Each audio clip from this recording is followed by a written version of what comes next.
So for those who don't know, the wonderful Nataki, I'm just going to read you a little bit of a bio because she's a spectacular person and has a lot that she has done. So Nataki Garrett is the Oregon Shakespeare Festival's 6th Artistic Director.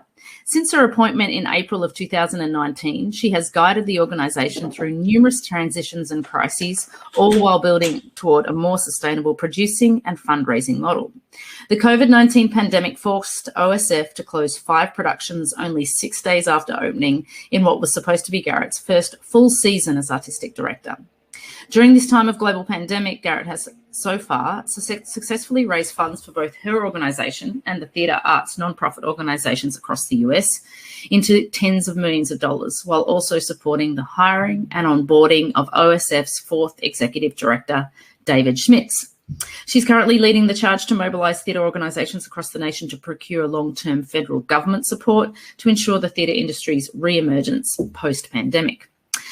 Garrett's forte and passion is fostering and developing new work, including those that adapt and devise new ways of performing the classics. She has directed and produced the world premieres of many well-known and important playwriting voices of our time, including Katori Hall, Brandon Jacobs-Jenkins, Dominic Morisseau, and Aziza Barnes. Her credits at OSF include directing and a production of Christina Anderson's How to Catch Creation and producing the world premiere of Karen Zacharia's The Copper Children. Garrett was the former Associate Artistic Director of CalArts Centre for New Performance. Prior to her appointment at OSF, she served as Acting Artistic Director for Denver Centre for the Performing Arts Theatre Company, where she produced a very provocative Macbeth, which became the most successful production in the Space Theatre's 40-year history. She also initiated and negotiated the first co-world premieres in 10 years for 2 DCPA commissioned plays, The Great Leap with Seattle Repertory Theatre and American Mariachi with the Old Globe. Wow, Nataki, thank you for joining us today on TheatreArtLife. Oh, we can't hear you. Wait, is your microphone? Is that better? Can you hear me now? Yes, we can hear you now. Hi there. Thanks for having me.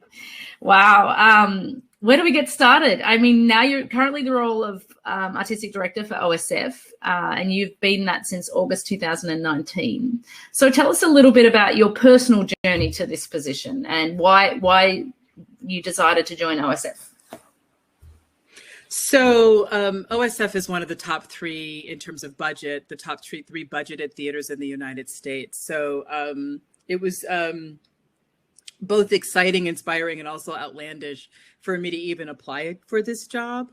Not because of my skill set or anything like that, but really because, you know, the American theater landscape can be still quite fixed towards, you know, artistic directors are male and they're white and they're older, and I might be older, but I'm not the other 2. And so, but, you know, there was a gigantic sea change within our field. There were a lot of artistic directors who were stepping down. I myself applied for, you know, several of these these opportunities to run these theaters. And I didn't want to be in 30 years looking back at this time thinking, why didn't you apply for that? You know? So I just applied on the principle that this is something I know I can do. I knew I could run this theater. You know, theater is my love. It's my lifeblood. It's my calling. And I just didn't want to be on the other side wishing that I had done that. And it turns out, you know, I had my own prejudices about my industry and whether or not I would be considered to be a viable candidate, regardless of my resume and regardless of, you know, my investment in this industry, and it proved me wrong. We actually all really thought that, you know, that there were a couple of people who we thought were like, you know, anointed in some way for a job like this. And again, regardless of my skill set, I wasn't on that list. And so it was quite a beautiful shock for me, and also humbling to sort of see that the field had advanced in ways that I had not taken account of. So here I am. And I started I started my time at OSF in April of 2019, and officially assumed the position in August of 2019. Amazing. And so we have a number of international followers and viewers here, and I know OSF is very well known in the States, but can you explain OSF and its place in the community, and how a little bit of sort of a summary about how theatres like that work in the States? Sure. So OSF is one of the longest running rotating repertory theater companies in the United States. It's been around for about 85. We're going into our 86th year this year. It was started during the Depression, and it was started by this amazing theater artist, Angus Bomer, who was a student at Stanford, but became a teacher at the local college here, Southern Oregon University, and sort of built on this idea that every summer there would be a festival that would be dedicated to the works of Shakespeare.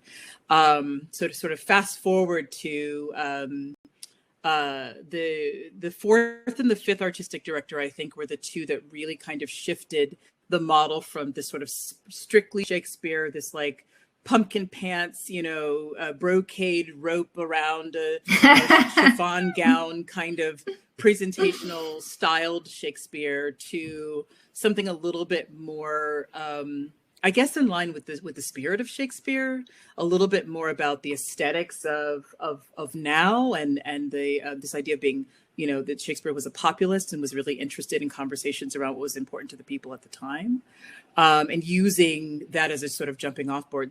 So Libby Apple and then Bill Rausch really started to really shift the organization.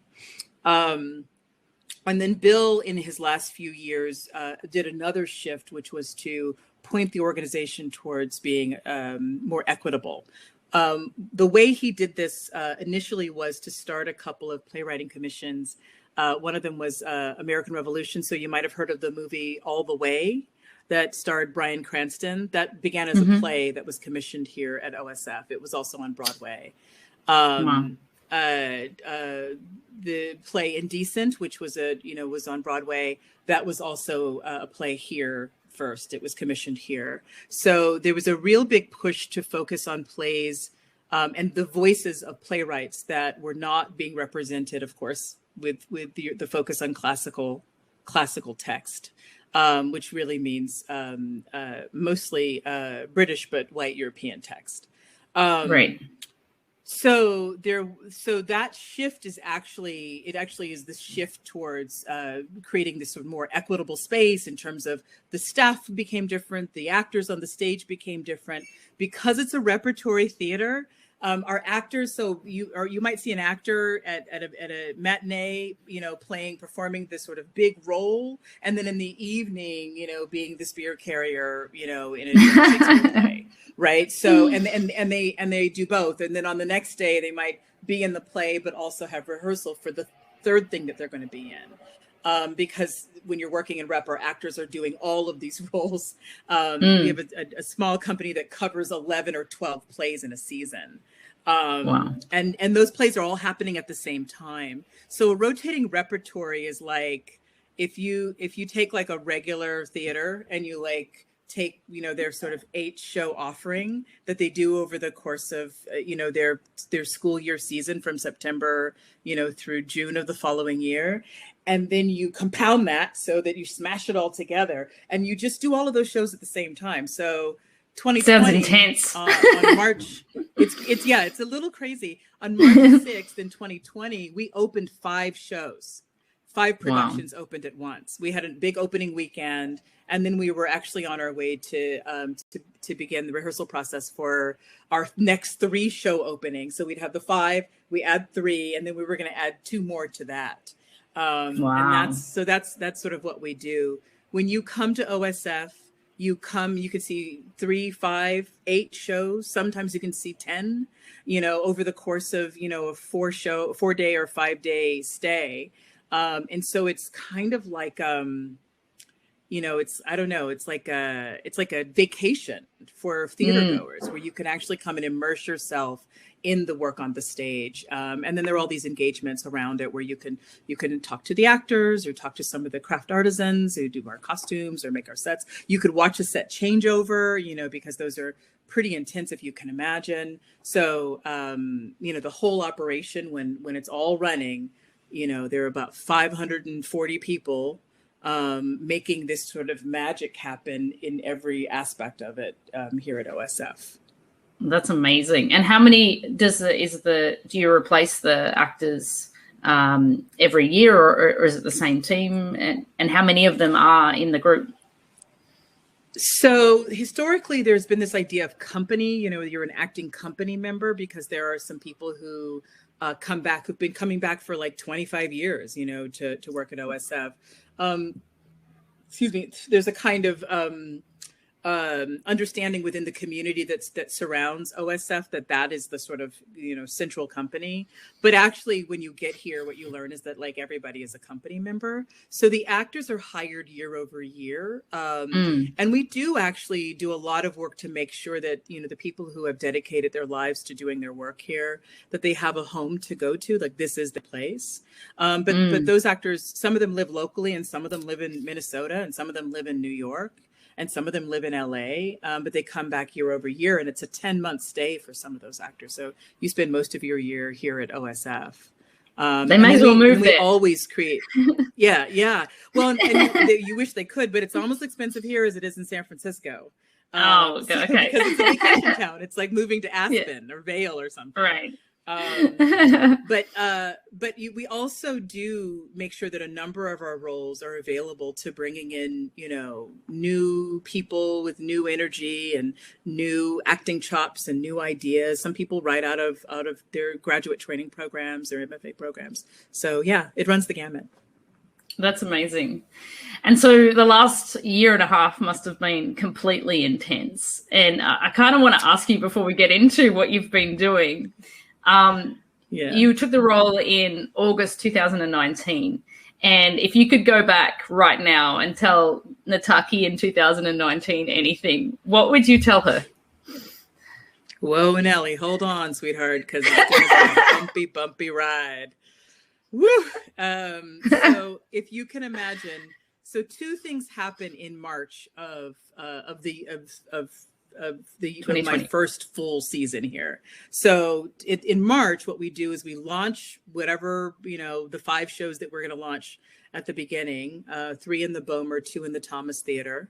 And then I also give an offering of the plays that I'm going to be doing for the next season. So I had just announced to some of our highly resourced donors, there's a pool that we call the Artistic Director Circle. I had just announced to them all of the plays that I was going to be doing in 2021. So, and then, of course, my team is gearing up for 2021. We're hiring the people. We do that, 12 months, sometimes 16 months in advance of the year that we're going to actually produce the show. And then it all came to a grinding halt. We opened on March 6th. And 6 days later, with a school on campus who had started their, we have these schools come up here, from all over the country, and they spend weekends, and they have these engagements, this education engagement, and we had a school on campus when we were told by the state that we had to shut everything down because the COVID crisis it was like overnight. And then it's a different paradigm, right? Because all that energy to open, and then everything shut down. And we thought we were going to open in April. I think the United States government thought this was all going to be over and done with in a couple of months. So we started the process to try to figure out how we would do that. And then when that was clear that wasn't going to happen, we began, laying off hundreds of people. And if you can imagine, we're an economic driver in this area. So you lay off, 500 people here, 5,000 people are affected by it in the next 3 months. And then over the next 6 months, you got 20,000 people who are affected by your 500. That's how big of a driver we are here. So But you know, and I guess it's not just remobilized. Mm-hmm. I guess it's just not the people associated with OSF itself, but also the peripheral restaurants and hotels and the things around it, right? I mean, you don't think about it, right? But you know, like UPS, you know, so the number of trips that they, like the number of trucks that came to OSF alone, you know, that's a driver's route, and now, you know, there's less than half of that, then there's nothing, right? So we're affecting all the subsidiary, you know, businesses that are connected to what we do. But we, you know, so the thing about OSF, and this is what I kept saying back in March and April and May of next year, I think I kind of was also using it as juice to kind of keep me going. But OSF began during the Great Depression in the United States. So its roots are in survival, you know? And so right away, my team was like, you know, this is what we can do. We had started to focus on the possibility of launching a digital, project. That's what we were sort of in the ideating space in 2021. And so we were like, you know, what assets do we have? Let's launch. Oh, like that's a bridge, you know. And then the next thing we did was we had some not so good recordings of three of the productions that we had just opened and closed within, you know, a matter of days. We had not so good videos of those, but we gave those to our patrons so that they had something. And then we started creating content to see if we could do something. And you know, and the next thing we know, we're making a film, and you know, the O is now a digital platform that has some stuff in AR and VR, augmented reality. It has some engagement things, conversations, this project called Womb, which is focusing on Black queer artists. We have things that have no relationship to theater, things that are exactly related to theater. And we're in the process of transitioning that so that there's a good balance of engagement and artistic work as well. Now that we've made it around to the other side, this next launch of O is going to be a kind of, you know, balanced and very curated and focused curation space, just like any of our stages. So it's just another stage now. But that was the consequence of the COVID crisis. And now we're just figuring out, you know, we don't know. I had a conversation with the governor a couple of weeks ago, and the governor here in Oregon, Kate Brown. We don't know when we're going to get the go ahead to open again. And then how, because as I just said, 13 months in advance, we usually have our plays set, and we're like, are we going to open in the fall? We don't know. Yeah. Can we do something in the summer? We'll see how the process goes. So that's where we are now. Is there's so many possibilities and also no possibilities. You know, we're hopeful. Which is interesting, because in a leadership position, how then do you personally choose those priorities or direct your operations into a particular? Okay, yeah, we're going to put time in that, or it must be so complicated because, yeah, like you said, if it's 16 months in advance, when we do get to go back to shows, it's not like you can just turn the light back on and off you go. Like there's that pipeline that has to happen, right? So how do you approach that on a day-to-day basis? Yeah, so how do I answer that I just want to be effective. So we actually have and we have from April of 2019, we have 13 different scenarios that we're running. And we want to be able, because we're like, this one means that this lever is pulled and we move in that direction. And this one means that this lever is pulled and we move in that direction. And my teams are actually, you know, because of the growing smoke crisis that has happened here in the Rogue River Valley, you know, the climate change and global warming that has caused the smoke. And so sometimes you might not even have a fire, you know, for about, 200 miles, but the smoke comes and hangs out here. So because of that, we've had quite a few smoke crises, and my team is immediately prepared for crisis. right? They know exactly what to do. So they're ready to go. These scenarios is actually a part of what they're primed for, which is, it could be any of these. We can have any of these scenarios go, and we know exactly what we're going to do in that. I have plays if we're going to only go with one play in the season, and I have plays if we're going to go with 10 plays in the season, and we have run all the variables in each of those scenarios, so that I can, because it doesn't just affect what we put on a stage, it also affects how we fundraise. And, because we don't have any kind of government resource to support us, everything is on whether or not we sell a ticket or we fundraise. And actually, I'll take that back, because this year I started a national advocacy campaign by building a coalition of theaters to fight for government funding, because there's a series of bills that were, to sort of do COVID relief across the country. And so I put together this coalition of theaters so that we could fight for that and get some of that resource. And, for the very first time, there was a dedicated resource to both for-profit and nonprofit theaters. Of course, nonprofit theaters are getting the tiniest little section of that resource, but at least it's there. And, and we're going to continue fighting to make sure that we have more. And then more importantly, to make sure that our arts workers, our gig workers actually have access to that same kind of resource, because what will we be if we don't have the artists? What happens? Absolutely. You led me straight to my next question, which is fantastic. And you've been quite successful in fundraising throughout this period. So how are you making a case for an arts institution to get funds in a time like this? And what partners and networks are you leveraging? And I guess really to provide a roadmap for people who are looking for kind of resources and support, how are you going about getting that? So I'm in a different position than a lot of theaters because of the age of my theater and because of its economic impact on the region. So I don't actually have to do a lot to convince people that they should give to OSF.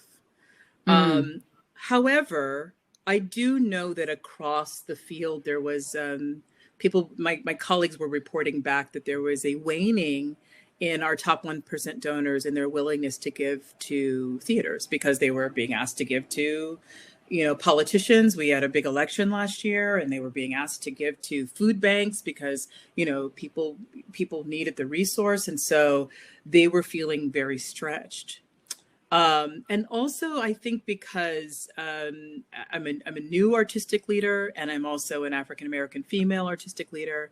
And I don't think very many of our top 1% donors had ever had engagements with somebody like me.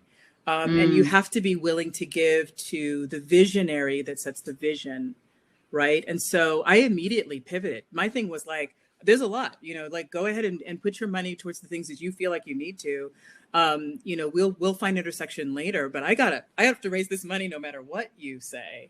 So I started focusing on government funding right away. I was there's a group of arts organizations in Oregon. Let's get together and build a coalition and see if we can fight for some of this CARES Act money. That was the first tranche, or let's see if we can build a coalition. And what you find is that when you mobilize in that way and you look for something else to buttress you, when you go back to some of those donors, you can say, hey, I recognize it was difficult back then when you were trying to figure out what to do with your resource. And now it's not like you're going to be throwing good money after bad. Now we're pretty substantial. So, we have at least enough runway to get us through midway through 2022. Would you consider coming back with us? Would you like to come back with us? And then, when you invite them back on new terms, they were giving before because something was happening. And now they have to give because nothing is happening, but there's the potential for something better to happen. And then the last thing I'll say about that is I'm pivoting the organization because I believe that 2020 is a reset. So I believe that 2020 is the end of the first 85 years. And I think that 2021 is the beginning of the next 85 years. And we have to be the reflection of what 85 years from now, those people are going to be looking to pivot from. Do you know what I'm saying? So I'm building towards the future, not off the past. And what that means is that there were some amazing traditions here that people were tied to that I have unlatched ourselves from, because we can't afford to do that stuff anymore. We can't afford, thread that cost, the same as we would pay an actor weekly. We just can't do it. We actually have to really think about where our values are. And then there was an uprising in the middle of a pandemic crisis here in the United States. And so I have to be really cognizant of what it means to go back, to like reset back to something, to, going back to normal is what people keep saying. I can't bring this theater back to normal because normal wasn't working anyway. I have to bring people forward to the future, and I have to be really clear about the impact of that future on women, people of color, people with disabilities, LGBTQIA, trans people in particular. I have to really think about the impact of back, and think about what forward actually means, which is I got to be a space that supports the artist, and I got to be a space that supports the stories that the artists want to tell, and I have to be a space that supports communities that went outside in the middle of a pandemic crisis to make sure that their voices were heard. I have to do all of those things, and I'm actually grateful for the reset, even though 400,000 lives later, it's devastating what has happened in our world, and we just had an insurrection. It's devastating where we are right now. But it is all what a reset is. What is the chrysalis is what they call the butterfly in the cocoon, right? Mm-hmm. And you open that thing up and it's a mess in there. And I think right now we're in a mess space. That's where we're at. So, we're like universally we're in this mess. And so, when we come together, I hope we come together whole. That's what I'm heading towards, is what is that whole at the other side, Yeah. No, that's a wonderful answer, Nataki. And I do think that, when you've got that, when you're in the flow of producing and putting out so much on an annual basis, there's not usually necessarily the playing field for you to sit there and look at that reset, and it's more incremental, whereas this can be more of a massive, when you start up with that different operational model, I guess, and you're able to go for that. Yeah. So what largely your job's been about management, but yet you're an artistic director, right? So, and for me, I'm always fascinated by people that hold these leadership and management positions, and then they have this whole other facet that is the artistic side of them. So how do you manage those two different headspaces, and how are you working on an artistic side during this time, It's been really difficult. I'm in a couple of cohorts of artistic leadership, and we're all kind of kvetching that none of us have thought about, the art in so long. But through our digital engagement, I've actually had the opportunity. So I was one of a multiplicity of producers on a piece called "This Is Who I Am" by Amir Zouabi. That was directed by Evan Otchikin, and it was like Playco and Woolly Mammoth Theater in Washington, D.C., and the Guthrie. We all got together and supported this play that was written for Zoom, that was performed entirely on Zoom. I did that because it was a partnership, and then so I could sort of do it, but not have to put my full focus behind producing it, and B, because it gave me the artistic outlet that I was looking for. What a friend of mine said to me during an interview that we were giving to Stage Directors and Choreographers magazine, he said, this is the art, actually, and the application is the same. So because I was like, really kind of losing my connection to my heart space, which is where my art comes from. And he was like, no, you're doing it. You're using the same thing to make this art happen, the art of sustainability and sustaining and support. And that was actually really, for me, it kind of freed me up to be like, so I don't have to only be reading plays. I can, I can actually go online and watch a ballet, and then that sort of jogs it. And and I can connect to other artists and talk to them about what they're doing. So OSF right now is engaged for the O space in a series of partnerships.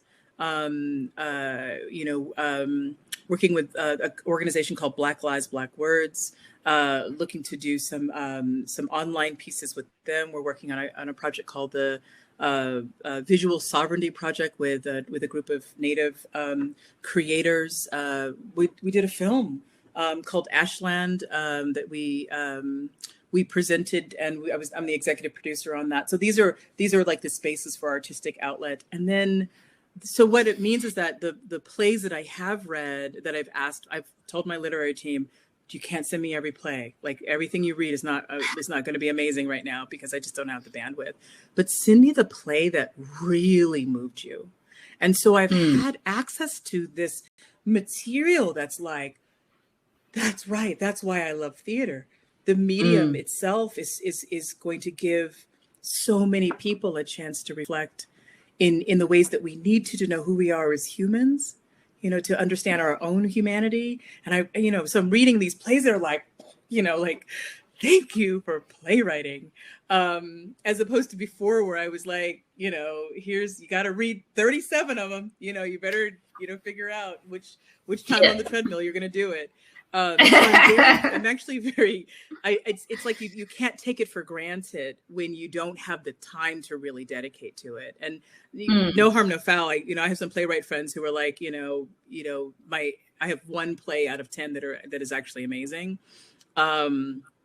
So I know that there are some really amazing plays, and there's some very good plays, and then some plays that I have no business reading, that, I'm not going to be in line with. But now I have these plays that are like, definitely, I'm so grateful.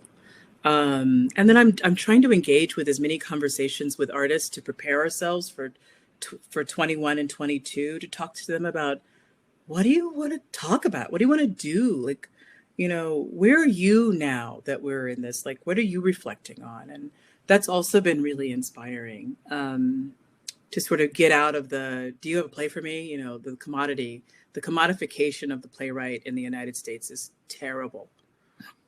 Where our conversations are really about, do you have something that I can sell and make money on? And this reset has given me a chance to be like, actually, I just want to talk to you about the things you're interested in, and then engage with you and see if there's a point of intersection. That's fascinating, because I think I've been thinking about what kind of shows will be put on when this is over, after such a drought, and in those conversations with those artists, is there the sense that you want that what needs to go on stage is more positive and more happy and hopeful, or is it, what's the gamut of that kind of show? How are you going to choose what comes back after 2 years of nothing? That's kind of an important decision to make, right? Yeah, it is. It's interesting because you too much departure from reality makes you feel tone deaf, right? And too much embedding yourself into the reality of what people are experiencing makes you feel like you're re-traumatizing people. So I think it's actually being conscious about, I, as an artistic leader, I can only speak from my aesthetic and my point of view, right? So, and I have to be really honest, with people about what that is, and not try to look for things for them to engage with, but to say, this is where my heart is. And if you want to share in that space with me, then here's a door, come on through it. And if you don't, that's okay. There's something out there for you that you're going to connect to. I think the thing that the reset has also offered is that I don't have the desperation to make something work. I actually feel like I have to move with grace and humility first, and make sure that the plays that I do, the projects that I do, the plays, the films, the digital projects that we're working on, that all of it is coming from an authentic space that I can really speak to, that I can say, this is where my heart is, and I'm going to offer this to you in my full vulnerability, with the work that I'm going to commit myself to on these stages, and then hope people feel like that's a door. There's a way in that way. I think the entire field has to shift. I don't think it will, but I think it should, because I think there's so much possibility in giving people a chance to connect, because you're connected, you know. I feel like, you know, when we talk about there's so much trauma that people have experienced either directly or indirectly from the, you know, the last 12 months, that when you say that, it feels good for me to listen to that. You know, it feels good that you're like, okay, let's just see how we go. Let's not push hard. Let's just come back softly and put stuff on stage, and we work our way out from there. There's a sense of there's no pressure in that sense, right? There's just a let's ease back into this world, whatever that is after this time. So it's kind of exciting. And for the people who don't, the people who are going to be like, how dare you do this play, you know, because you always have that person. It's like, this never happened to me. These 2 hours of my life I gave to you, right? And you can also be like, I offer you grace for that too, you know, that that, you know, you're going to consume what you feel like you need to consume. Our audiences have been hanging out on screens. And so, and they've been dabbling, really. Oh, I'll just watch a little bit. I'll just hang out with this a little bit. I'll just go over here a little bit. So even the offering of something that's longer than 90 minutes feels overwhelming, right? Yeah. That I do have to be conscious of, like, how much can people consume after the deficit? You know, after you've been starved, you have to be really conscious of how much people consume, and you have to give it to them in ways that they can digest it, you know? And so again, the way that I'm going to give it is like, I'm just going to be fully vulnerable. And these are the things that I really think we have to talk about. And then there are some other things. There's some things I have to correct. You know, there were some behaviors before this pandemic that I was like, who are you? You know, you know, you like, I had people not nice to each other in the audience, and, you know, just some things that have to shift. And there's so much that I'm going to reset in these next couple of years, that one of them is like the kind of play you see and how you watch it. Do you bring your cell phone out as you do it? You know, is everything dark? You know, are people going to be sensory sensitive? You know, I don't know. I have to be ready to respond, though. Watch this space, kind of. Let's see. yeah, exactly. And they'll tell me, you know, my audiences, some of my audience members have been coming since they were 5. And they're 80, you know, so there's, you know what I mean? Like, there's a lot of real attachment to what we do on our stages. So they will tell me, I'll get the emails and the phone calls. You know, I've never had so many non-theater professional artists, you know, call me up just to tell me how to do my job that, you know, I've worked my whole life in, you know. It's amazing. Like, I've never gone to my dentist and been like, I read an article in a newspaper the other, and it said this procedure was better than that one. Would you like to try it? I've never done that, but people do that. I've got some advice for you, Nataki. Yeah, exactly. Those are always really enlightening conversations. What people think I should be doing and what I'm actually going to do are two different things. Absolutely. So most people who are American will know what We See You White American Theatre is. But for those who are not based in the US, can you explain to us that movement and why the movement is necessary now?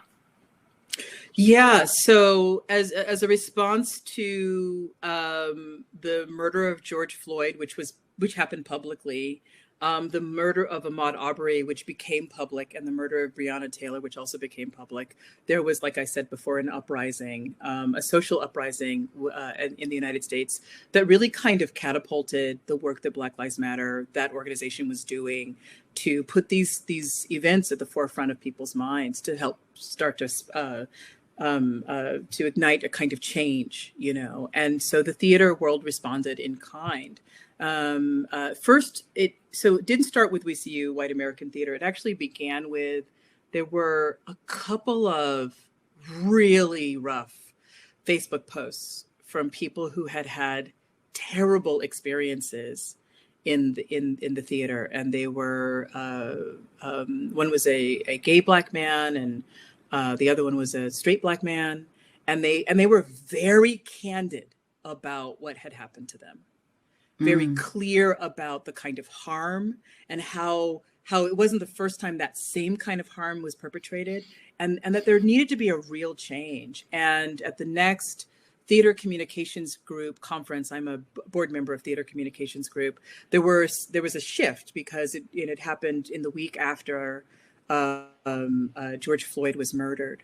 And so they decided to refocus on providing space for the theater artists of color to kind of deal with the grief and the anger that we were all experiencing from having witnessed that, and then knowing that there would be no real consequence. And people got together, and there was a lot of conversation, and then the next thing I know, I received a letter from this group called the We See You White American Theater, which feels like it's a coalition of of so many people that it's like several thousand people and also nobody at all, because it's all of us. And I was being asked to sign this letter that they sent to the White American Theater saying, we see you, we've seen you, we've experienced you. It was followed up by a list of demands, which I think they call it on social media a demand drop, where they were like, these are the things that we expect. And then there has been subsequently a series of call outs, So my theater received a letter, and the letter was like, you got the demands. What are you doing about it? Where's your accountability? Please let us know what's happening. And so we, mobilized to say, these are the things that we have been doing. This is what we're going to do. This is what we're planning to do next. This is where we are in the process, and got that to them as quickly as we could. There were some theaters that didn't respond. So I did notice that on Facebook, there were a few theaters that were being called out for not responding. I believe that the central idea of We See White American Theater is right now in these predominantly white theaters. My theater is a historically and predominantly white theater. In these theaters, there are people from leadership all the way across to, the people who make sure that the rooms are tidy and the spaces are prepared. There are people who have had some of the worst experiences of their lives in our theaters. And when I read the demands list, I was like, I think I have experienced at least 70% of these things that have been turned into demands, where I've had a board member say really terrible, racist, sexist things to my face. When I was visiting a theater, I've had artistic directors, unknowingly, completely deny my existence in space by saying that the only existence that really matters are the people who are paying for the tickets. Just some of the, and people don't know, because I think a lot of times artists of color, we just shoulder it. We have to deal with it at the grocery store. We have to deal with it at the nurse's station. It becomes so normal on the bus. Yeah. So, and you normalize it because it's the only way you can survive, because if you reacted to it every single time, you'd probably not survive. Right. Right. But what we were experiencing is that there are a lot of theater artists that really weren't surviving, and what the theaters don't have access to that art then. Kiara Hudes wrote a letter that was basically a Dear John letter to the theater, that she had invested her whole entire career in, and she was basically saying, you broke my heart, and I'm sick of having my heart broken, and you're a crazy maker, and you're gaslighting me, and I'm not going to deal with it. And so it was I believe that the We See White American Theater document is a call in, come on, you can get yourself together. And the reason why I supported it is because I'm not immune just because I'm Black. That doesn't mean that because the construct of white entitlement and white supremacy is it is the water. It is the water, not the shark. Right. And so we're all operating in it. So I had to really account for myself. When have I caused harm? I used to be the associate dean at CalArts School of Theater. How many young performers of color have I not unintentionally, but actually elicited harm against because I wasn't aware of how I was operating in the construct? These things have to shift. We do not need another generation of artists to come through this as if this is status quo. It is not okay. And so I signed on because I do not believe it's okay. And I needed to shift because I need to know that the next generation, you know, won't have to deal with it. I remember having this conversation with somebody who said, you know, Nataki, I don't think I can teach my board members, you know, how to behave differently. You know, I just don't think so. And this is recently. I mean, this is not at OSF. This was at another theater. And I was like, really? I said, remember the last time it was normal for you to walk into a room full of men and have them never look at your eyes? Right? Do you remember that? Because she was my age. I'm going to be 50 this year. And she was like, no. And I was like, isn't it amazing to know that there's a whole generation of women who may never have that experience? And that's because we shifted, right? It's really simple. You can just be like, we don't have to do it like that anymore. And then you don't, you know? So I do think that the American theater, that the call is saying, hey, American theater, white American theater, you can shift and you must, because you're damaging the future that you rely so heavily on. You're damaging it. So stop it, you know, and shift. And the voices of those who have not had that opportunity, I mean, can you imagine what creativity can be found in those areas? You know, the stories of, you know, not just people of, you know, not just Black people, but Latinos or, you know, any American. Yes. And I think that's the thing when you do look at even the things that me on the other side of the world studied when I studied theatre, it was people white men text, like, and you think about all of these things, there's stories and what could open up if everybody's got more of an even playing field. And for me, that's quite exciting because, and that's kind of a motivator to have these discussions and even from a peripheral on the other side of the world, ask those questions. It's like, you know, what's out there? What can be done with these stories that we've not heard before? And also dismantling the system that makes it okay. You know, oh, I can't show those things because my audience won't like it. Oh, okay. So you're the reason why you're willing to continue to perpetuate this harm is because your audience doesn't like it. Can you shift your audience? You know, is it possible to shift the way that? I was just saying, so instead of being a reflection of the culture, go into a position of driving the culture, right? So you're pushing your audiences in that direction, right? Is your audience comfortable with being on the wrong side of this? You know, can you bring them into a space? Oh, I can't do it because my donors won't like it. Oh, okay. So you're not willing to divest from the harm because so you just continue to perpetuate it because it's you're worried about that dollar. Is that dollar worth that much in the long run? Because that dollar won't be here forever, but the harm you created will. You know, so yeah, again, you have to kind of bring people back to their own values. Oh, we give to charities and schools and stuff. Yeah, but then those people grow up and then you dog them. You know, in the same field that you ask them to love. You know, we can shift. It's not easy. Yeah. I'm not saying it's easy, but we can shift. I mean, my board decided to sign on to do this work with the We See White American Theater document because I could point to experiences I had in the 2 years I was at OSF, that I've been at OSF. I could point to experiences that were in the document that I was like, isn't it interesting? There's a corollary between this particular demand and what you just did to me. Imagine what I could do if I didn't have to prepare myself for that harm every single time I walked. It's like somebody setting your desk on fire every day that you come into work, you know? And they were like, oh, that image is great. Thank you for, thank you. But isn't it wonderful that you're at the table to put that context in front of because sometimes that's the problem, right? If there's nobody in the room like you being able to explain the depth and the breadth of the reality of that, then they still move forward being ignorant of what's happening outside their boardrooms or outside their construct.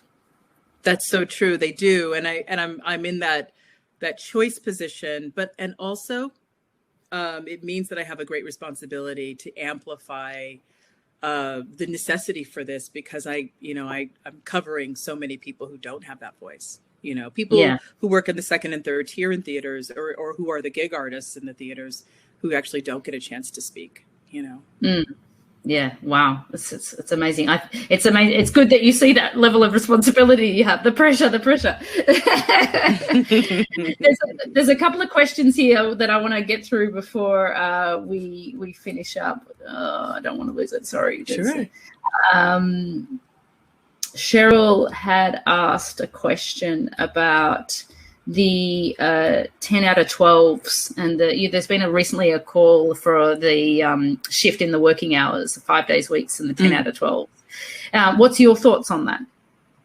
So before we see White American Theater, before I even got here, OSF had started implementing 5-day work weeks for every employee, and only 8 out of 10s, no 10 out of 12s. And then each show, because everything is compounded, because it's all happening at the same time. The rehearsal schedule does allow for us to do that, because you'll have rehearsal on Monday, but you won't have it again until Wednesday. Right. So for us, that part was actually pretty simple. But I do know theaters that, they count the number of hours that you can actually put towards a production. I don't do that, because I don't believe that the success of a show is based on the number of hours you put into it. I believe it's the quality of the time that you put into it, not the quantity. And that was the reason why 10 out of 12s exist, is it was a reaction to, the work agreement that we had with our unions. And so you could do that. You could, we could have this 10 out of 12. Let's get it in there. And actually, I don't know how many people are useful after that dinner break, in the second 6 of the day. I'm not. I'm kind of, terrible at that time. So for OSF, I had inherited a theater that was already moving in that direction. But I do think we have to, again, I talked to some of my colleagues, they're like, we can't get rid of the 10 out of 12s. We can't get the show up without it. And I'm like, I don't know, you know. I think you can, but you have to figure out how can you get your artist to the stage quicker? Maybe you don't rely so much on that, and then does that mean that you pull back in some way on something that might have been in there before? You have to reset your schedule. Most scheduling in the theater is arbitrary. You base this next year's scheduling on this year's scheduling, and then you apply, you do a one size fits all. There's all kinds of ways to streamline it so that you can get done what you need to get done. If your life depended on it, you could do it. So why not act like that? Fantastic. Michael asks, what are your priorities with regards to casting moving forward? I'm gonna provide my own context for the question.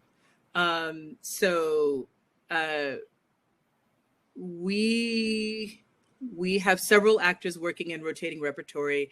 At the height of last year, we had 96 people who worked in rotating repertory. That's all the contracts, including understudies.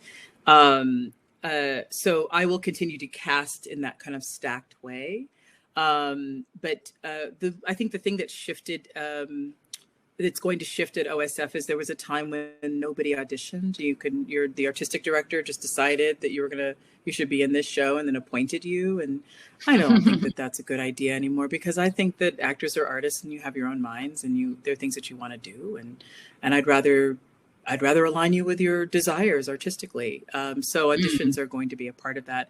Auditions give the actors a chance to experience the director, and gives the director a chance to experience the actor. If the question is about color conscious casting or conscious casting altogether, OSF already has a practice in this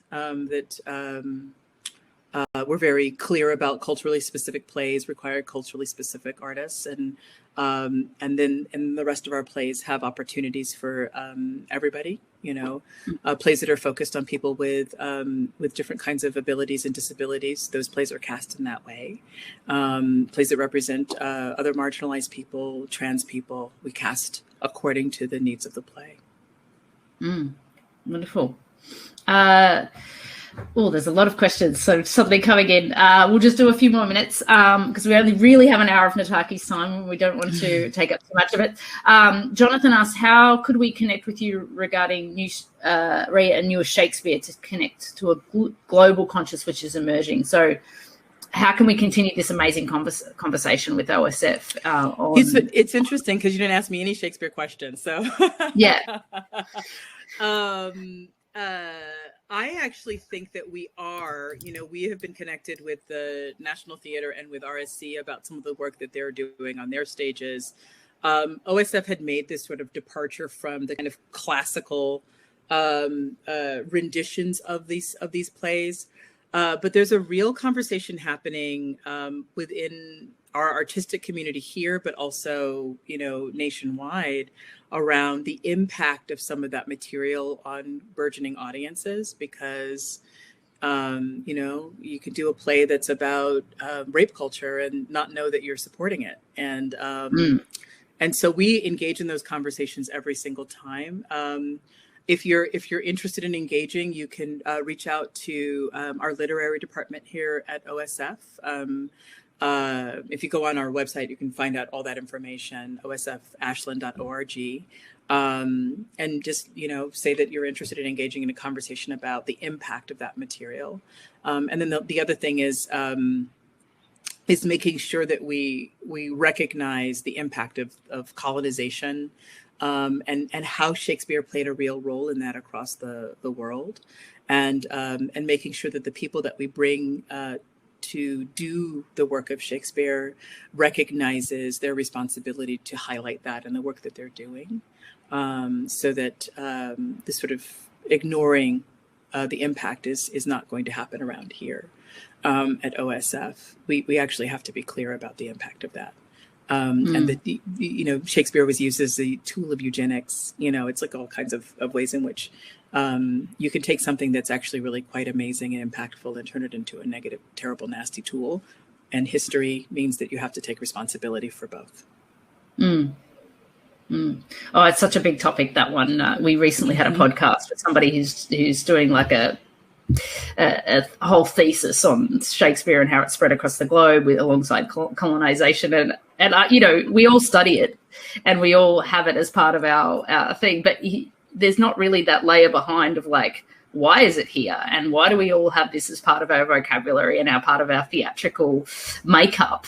And it's really good and interesting to go back and dig through that and think, okay, it's there and it is part of our history, which isn't necessarily a great history because, again, we talk about the lost stories that we didn't have in lieu of these ones. And then how do we respond to that? I find that fascinating. Yeah, I do too. Yes, definitely. One more question, and I think it's a good question to lead off it after this conversation. You're in a position of leadership. There's a lot of other leaders in the arts right now. And what would be your kind of final words on moving forward equitably, coming out of post-pandemic, and what's your approach? I mean, I know you've talked sort of technically, but like what needs to happen from a leadership point of view across the board in America and around the world when we talk about equity? Well, I think that we have to co-join as coalitions to make it clear that as an industry we're actually willing to shift, and that we must actually make that shift, because we have maligned and marginalized a whole entire generation of people who have no connection to what we're doing. And guess who's going to butter our bread in the next 50 years? So I think for me, I call it future building. I think it's about making sure that, that the way you remain relevant is to make sure that you stay in front of the course of society and the way that the culture is actually asking you to go. I think that OSF has always had this ability to venture in that direction. We are the theater that is the sort of flagship for the work in equity, diversity, and inclusion in the United States, in the theater in the United States. And yet, we're still rife with the same kind of problems as theaters that have not done that work at all. I think my mandate is I'm the first woman of color to artistic lead a theater of this size. I'm the first woman to run a theater of this size at all in the United States, and I will not be the last. And that's my mandate, is that I need to make sure that people see me that I'm a beacon, that people can see me as a light at the end of their path that says that they can actually move in this direction. And I do everything in my power to mentor people towards that light, because the future of this art form is going to require a shift towards creating spaces that are not just leveling a playing field, but actually creating a playing field in which all the voices can be amplified, and that there's no limitation to amplifying voices and giving people opportunities. And that means you have to start from, where they come from, not just from where they get to. And that's the responsibility of this field. I will not invite you to my theater, to work for less than minimum wage and then watch you starve while you're slogging it out trying to, carry lights, to the third electric. I'm not doing that. I'm going to create a space in which you can meet your needs with the resources that we have. And I think it's incumbent upon every theater to think about who's working for them and with them, and who they want to work with, and how they're going to make it a space for them, and whose audiences are going to come in. I think it's different. It's a different landscape. And we have to shift. We do not have a choice if we're going to survive as an industry, especially here in the United States. There's no template that says the theater has to exist in the United States. Nothing. Right. So if we're gonna exist, we have to exist, and we have to do it for the right reasons, with the right resources in place to be able to support people coming through and up into this field that I love so desperately. Wonderful. Nataki, this has been the most inspiring conversation. It's been a wonderful way to start my morning. So thank you for that. I wish you all the best for the continual navigation through this pandemic and out the other side of it. And thank you so much for sharing your time with us today. We really appreciate it. You're welcome. And thank you for having me. I'm really excited to be here and to have this opportunity to speak to all of you, and, keep on keeping on. We're going to get to the other side of this. If we survive this pandemic, and some of us will and some of us won't, we have a great responsibility to lift the entire industry up across the globe. So I look forward to holding my end up while you hold up yours. Wonderful. Thank you. You have a great evening. Thank you. You too. Bye-bye. Thanks everyone for joining. Bye.